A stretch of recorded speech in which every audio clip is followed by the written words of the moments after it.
My aunt's ashes are in a small urn in a pretty bag in my back hall closet. My ex of 8 years, who was an alcoholic. From a very early age, I knew that I liked boys. My mom is a Trump supporter.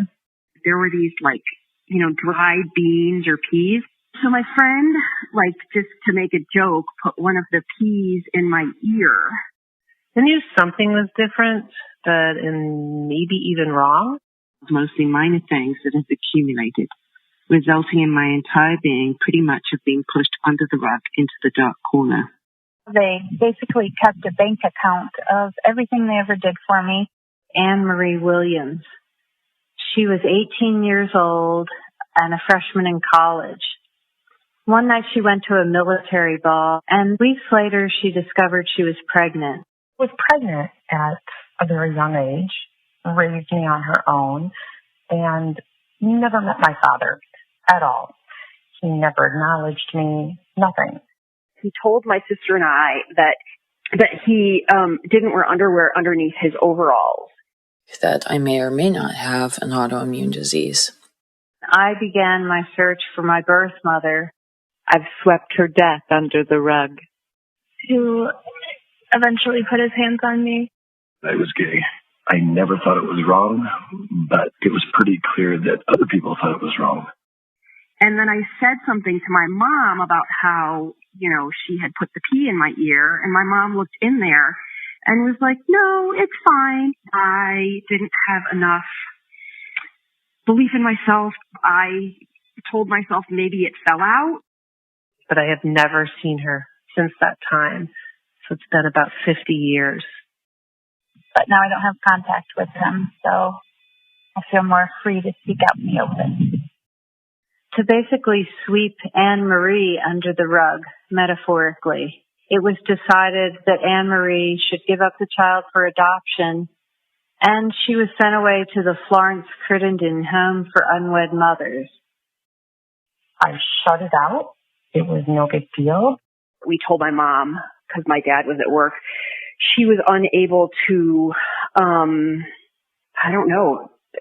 guess she swept it under the rug and made the decision that it wasn't that big of a deal. There was this kind of revolving theme in my family of we don't want to make a big deal out of nothing.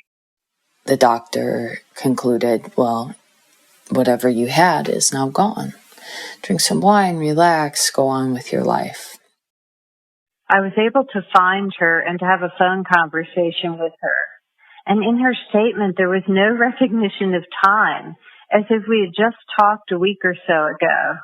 I broached the topic of meeting, and it was at this point that she stopped corresponding. He is actually a pedophile. I mean, it came out later that he had abused other children. And then another time she was cleaning my ears and I yelped and because, something was in there. And so she took me to the doctor and he got the pee out and it had started sprouting. I try to hide my emotions along with my husband and he keeps them for me, but it's hard. So in a way, her family swept this shame under the rug. And so by creating these stories, these excuses for her, I was really avoiding the scarier narratives of not being lovable and of abandonment.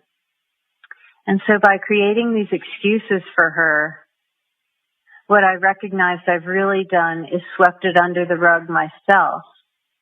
I guess a professional might call it generational trauma. Nobody has talked about it much over all these years. It was quietly and conveniently swept under the rug. This shifting, monstrous rug. There are so many opinions, and so I also tried to sweep those under the rug. All the things I tried to sweep under the rug are faced with, in reality, my floors are pristine clean. And haven't been able to deal with it for 10 years. I pretty much swept that under the carpet for 28 years. And Anne Marie was told to just move on with her life. His final message was, just move on.